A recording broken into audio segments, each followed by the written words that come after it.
राजधानी दिल्लीमध्ये आषाढी एकादशी निमित्त वारी साजरी करण्यात आली। वारी काढण्यात आली। दरम्यान दिल्लीतून आषाढी एकादशीच्या या वारीचा आढावा घेतलाय सोमेश कोलगे यांनी।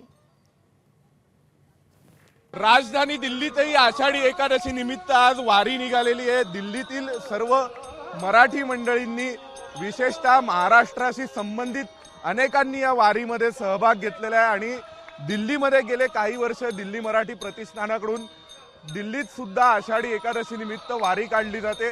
आषाढी एकादशीच्या वारीला पंढरपूरला जाणाऱ्या वारीला युनेस्कोमध्ये वर्ल्ड हेरिटेजचा दर्जा मिळावा यासाठी सुद्धा दिल्लीकर मराठी प्रयत्नशील आहेत आणि त्या सगळ्याचा भाग म्हणून वारीची परंपरा जपण्याचा एक प्रयत्न हा दिल्लीमध्ये केला जातोय।